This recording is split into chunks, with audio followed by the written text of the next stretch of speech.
नमस्कार बच्चों। अगर आप क्लास 8 में पढ़ते हैं तो ये वीडियो आपके लिए बहुत ही महत्वपूर्ण होने वाली है, क्योंकि इस वीडियो में हम सोशल साइंस के मोस्ट इंपॉर्टेंट क्वेश्चन को करने वाले हैं जो आपके एग्जाम में पूछे जाने की संभावना है। ठीक है, तो चलिए हम शुरू करते हैं। वीडियो को लास्ट तक जरूर देखना, दिए गए सारे क्वेश्चन को हम अच्छे प्रकार से समझेंगे, क्योंकि हो सकता है कि इनमें से कुछ क्वेश्चन आपके एग्जाम में पूछा जा सकता है, क्योंकि ये सिलेबस के अकॉर्डिंग बनाया जा रहा है। ठीक है, और हाँ, वीडियो को लाइक शेयर जरूर करना, और चैनल पर पहली बार विजिट कर रहे हैं तो इसी तरह के क्वेश्चन को देखने के लिए चैनल को सब्सक्राइब जरूर कर ले।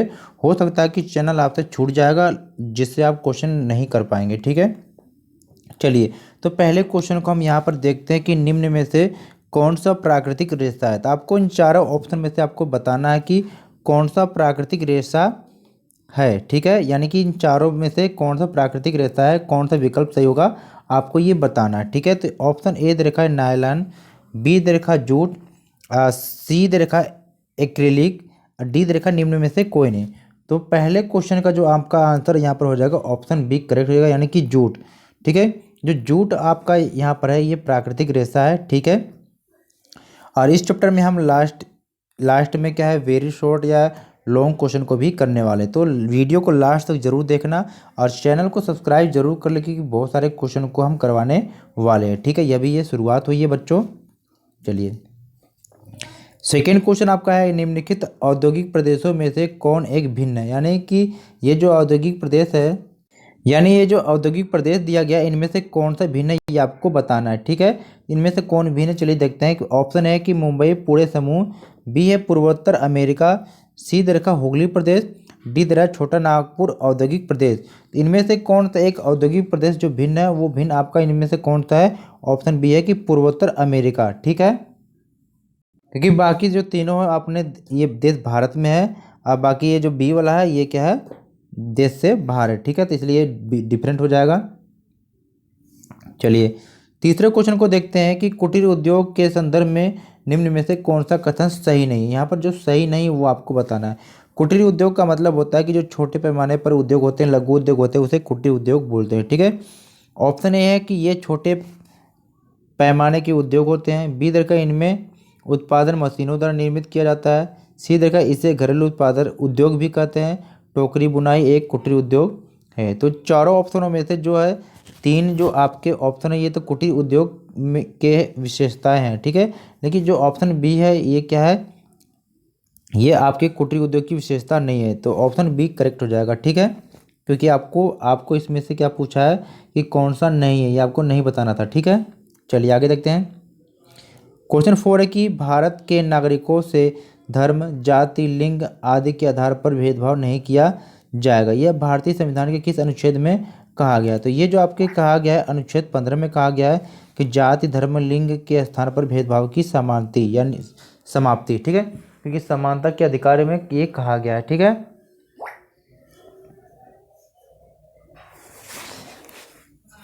तो ऑप्शन ए यहाँ पर करेक्ट हो जाएगा क्वेश्चन नंबर 4 में। ठीक है, चलिए आगे देखते हैं। क्वेश्चन 5 है कि पिछड़ी जातियों तथा पिछड़ी जनजातियों से संबंधित एक्ट कब बनाया गया था। तो यहाँ पर पिछड़ी जाति और पिछड़ी जनजातियों से संबंधित एक्ट के बारे में पूछा जा रहा है। ऑप्शन है 1996 में, बी कर 1991, सी 1985, डी 1989 में। तो जो इसका राइट आंसर हो जाएगा ऑप्शन डी हो जाएगा। यहाँ पर 1989 में पिछड़ी जाति तथा पिछड़ी जनजाति से संबंधित एक एक्ट बनाया गया था। ठीक है, चलिए चलते हैं अगले क्वेश्चन की तरफ। क्वेश्चन नंबर 6 यहाँ पर है। ठीक है, कि आपराधिक या फौजदारी कानून में निम्न में से किसे शामिल नहीं किया गया। यानी कि इन चारों में से आपको बताना है कि किसे शामिल नहीं किया गया। ठीक है, तो यहाँ पर ऑप्शन ए देखा कि चोरी, बी हत्या, सी दहेज के लिए हत्या, डी है तलाक संबंधी विवाद। तो आपको बताना कि इनमें से कौन सा शामिल नहीं है, किसमें, आपराधिक फौजदारी कानून में। ठीक है, इसमें जो शामिल नहीं है वो ऑप्शन डी है, यानी कि तलाक संबंधी विवाद इसके अंतर्गत नहीं आता। ठीक है, चलिए, और हाँ, वीडियो को लाइक ज़रूर करना, क्योंकि अगर हम आपके लिए इतना मेहनत करते हैं तो आप हमारे लिए इतना नहीं कर सकते कि एक लाइक कर दें। लाइक करके इसे अपने ज़्यादा से ज़्यादा दोस्तों के साथ शेयर कर ले। ठीक है, और हाँ, चैनल को सब्सक्राइब जरूर कर लें। ठीक है, कुछ टारगेट रखा गया है सब्सक्राइबर का, तो इसे आप सहयोग करें। ठीक है बच्चों, तो वीडियो को लाइक शेयर और चैनल को सब्सक्राइब जरूर कर लें। जितने भी आपके मोबाइल है अपने दोस्तों से करवाएं। ठीक है, चलिए नेक्स्ट क्वेश्चन है कि निम्न में से कौन सा युग्म सुमेलित नहीं है। आपको सुमेलित नहीं पूछा गया है और इनमें से एक क्वेश्चन आपको एग्जाम में देखने को जरूर मिलेगा, ठीक है। तो इसे सारे सही प्रकार से आप समझ लें, ठीक है। तो इनमें से कौन एक सुमेलित नहीं है वो पूछा गया है। यानी कि आर्म्स एक्ट कब आया था? 1878 में। वर्नाक्युलर प्रेस एक्ट कब? 1878 में। बंगाल का विभाजन 1906 में ना होकर ये 1905 में आया था, ठीक है। बंगाल का विभाजन 1905 में ये हुआ था, ठीक है। चले इल्बर्ट बिल 1883 में आया था। तो यहाँ पर सुमेलित नहीं पूछा गया था, तो इसलिए अगर देखा जाए आपका तो ऑप्शन जो आपका है बी, सॉरी ऑप्शन जो आपका सी करेक्ट हो जाएगा, क्योंकि सुमेलित नहीं पूछा, क्योंकि जो बंगाल का विभाजन था ये 1906 में न होकर 1905 में हुआ था, ठीक है। तो क्वेश्चन नंबर 7 का राइट आंसर ऑप्शन सी हो जाएगा, ठीक है। क्वेश्चन 8 का रहा कि स्वराज हमारा जन्मसिद्ध अधिकार है और मैं इसे लेकर रहूंगा। तो यह कथन किसका है? तो ये बहुत ही फेमस कथन है। तो ये जो कथन किसका है? बाल गंगाधर तिलक का, ठीक है। यानी कि क्वेश्चन नंबर 8 का राइट आंसर ऑप्शन बी हो जाएगा, ठीक है। चलिए आगे चलते हैं। क्वेश्चन नंबर 9 है, ठीक है। अब देखिए इस क्वेश्चन नंबर 9 में से भी एक क्वेश्चन आपको एग्जाम में देखने को मिल सकता है, ठीक है। चलिए आगे देखते हैं। निम्नलिखित में से एक सही जोड़े बनाइए। यानी कि आपको क्या है? सही जोड़ा बनाना, यानी कि इनमें से आपको मिलान करना, ठीक है। तो चलिए देखते हैं। आंसर यहाँ पर दिया गया है, इसको भी आप देख सकते हैं, ठीक है। चलिए आंसर में क्या दिया है कि विलियम जोन्स क्या है, इसका मिलान किससे करना है? तो इसका मिलान करना है ऑप्शन बी से, यानी कि प्राचीन संस्कृतियों का सम्मान। यानी कि जो विलियम जोन्स थे ये प्राचीन संस्कृतियों का ये सम्मान करते थे। सेकेंड करा कि रविंद्रनाथ टैगोर।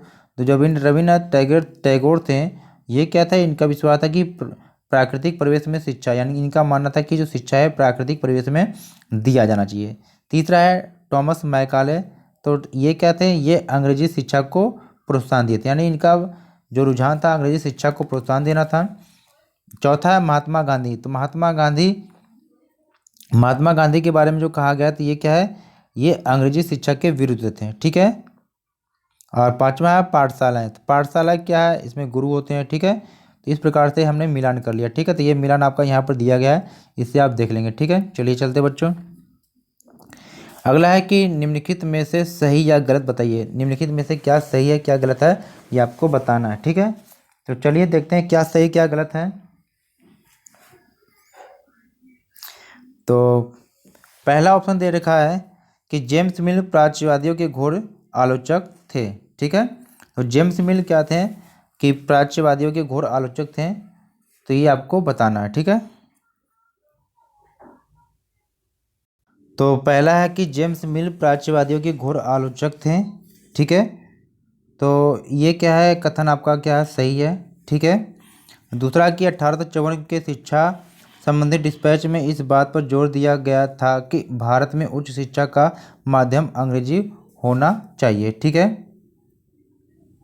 तो ये क्या है? ये गलत है, ठीक है।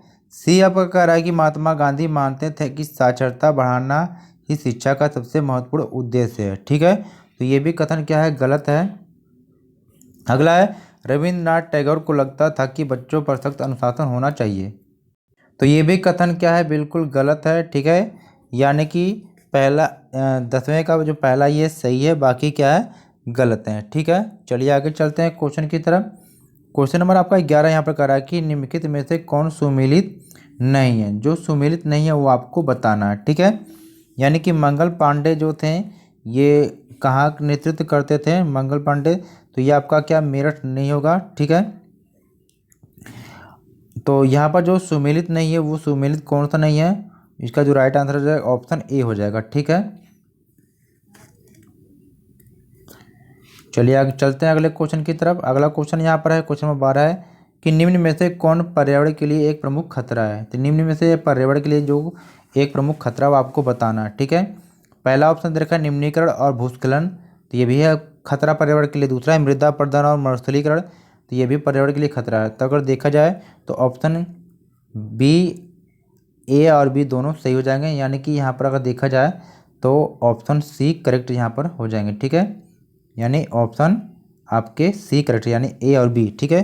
तो इसी तरह के क्वेश्चन को देखने के लिए चैनल को सब्सक्राइब करें, क्योंकि आगे के वीडियो में हम क्या है मोस्ट इम्पोर्टेंट क्वेश्चन को लेकर आएंगे। यानी कि जो लॉन्ग क्वेश्चन है या शॉर्ट क्वेश्चन उसको लेकर आएंगे, क्योंकि इस पार्ट में हमने केवल एमसीक्यू क्वेश्चन को रखा है, ठीक है, क्योंकि वीडियो थोड़ी सी लंबी हो जाती और समय उतना नहीं था, इसलिए आगे जो क्वेश्चन है हम क्या है नेक्स्ट पार्ट में कंप्लीट करने वाले हैं, ठीक है। तो इसलिए क्या है चैनल को क्या करें, सब्सक्राइब जरूर कर लें, जिससे अच्छे अच्छे क्वेश्चन आप सही प्रकार से देख सकें, ठीक है। तो मिलते हैं नेक्स्ट वीडियो को नेक्स्ट पार्ट में, ठीक है। वेरी शॉर्ट और लॉन्ग क्वेश्चन को हम नेक्स्ट वीडियो में लेकर आएंगे। तो प्लीज़ वीडियो को लाइक जितना ज़्यादा से ज़्यादा कर सकें, दोस्तों के साथ शेयर कर सकें और चैनल को सब्सक्राइब ज़्यादा से ज़्यादा कर लें, क्योंकि जितने आप लाइक करेंगे तो हमें पता लगेगा कि आपको हमारी वीडियो पसंद आ रही है, तो हम अगले जो क्वेश्चन है वो जल्दी लेकर आएंगे, ठीक है। चलिए मिलते हैं नई वीडियो के साथ।